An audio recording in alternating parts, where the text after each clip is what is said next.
নারায়ণগঞ্জের ফতুল্লার শিবু মার্কেট পশ্চিম লামাপাড়া এলাকা। গত ২০ মার্চ সকাল ৭:৩০ হঠাৎ করেই ৩০ থেকে ৪০ জনের একটি সশস্ত্র দল লাঠি, রড ও দেশীয় অস্ত্র নিয়ে হামলা চালায় এই বাড়িতে।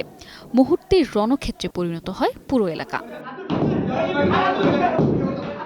ভুক্তভোগীদের অভিযোগ, জমি দখলের উদ্দেশ্যে দীর্ঘদিন ধরে তাদের উপর চাপ সৃষ্টি করে আসছিল ফতুল্লা ইউনিয়ন বিএনপির ৫ নং ওয়ার্ড নেতা আমির প্রধানের সহযোগী আনোয়ার হোসেন অনু, আনিসুর রহমান ও রুবেল। এক পর্যায়ে তাদের কাছে ৫০ লক্ষ টাকা চাঁদা দাবি করা হয়, আর এই টাকা দিতে অস্বীকৃতি জানানোয় শুরু হয় হুমকি। সেই হুমকির ধারাবাহিকতায় এই সশস্ত্র হামলা। আমাদের বাড়িতে আমরা থাকি, কিছু সন্ত্রাস বাহিনী আইসা আমাদেরকে বলে ৫০ লক্ষ টাকা দিতে হবে।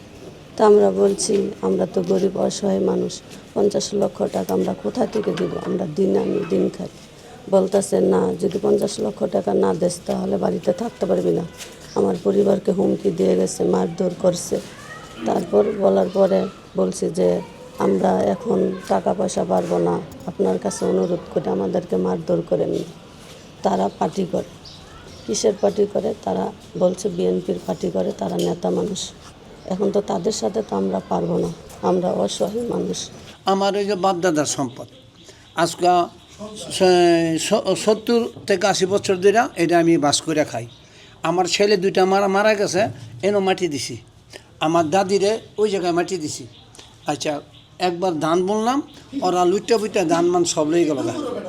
তখন এই যে এই বাংচুর কইরা টাকা পয়সা লুইটা মুইটা চাঁদাকার মাদাকার আসিয়া, কোনো জিগাইল না, দামাদাম শুরু করে দিল ভাঙ্গা টেঙ্গা মাইরা ধইরা সবটেরা টাকা পয়সা যাওয়াইয়া সব লড়চড় করে লয়ে গেল। আমরা সবাই কান্নাকাটি করতেছি, আমাদের ভাঙচুর করে ভাঙ্গা লাইতেছে, সব শেষ করে বলেছে। আমার বাবারে মারছে, আমার মারে মারছে। আমি পরে এখানেই থাকতাম, আমি পরে আমাদের ঢুকতেও দেন, আমাকে দৌড়ানি মারছে। হামলায় রেহাই পায়নি ঘরের দরজা, জানালা কিংবা আসবাবপত্র।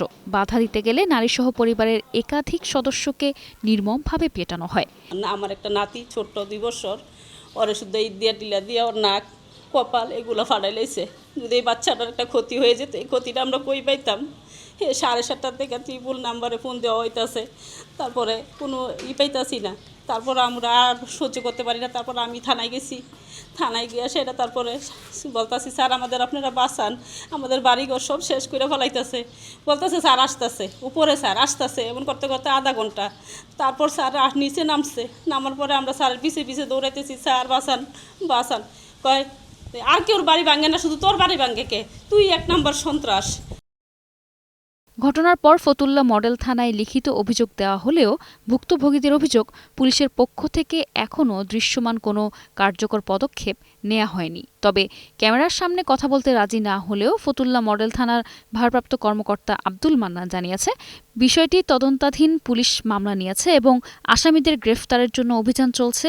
ঘটনাটি বাড়ি দখল নিয়ে ঘটেছে। ফতুল্লা শিবু মার্কেট এলাকায় একটি ঘরে একটি বাড়িতে ভাঙচুরের অভিযোগ পাওয়া গেছে, বিষয়টা কি জানেন কিনা?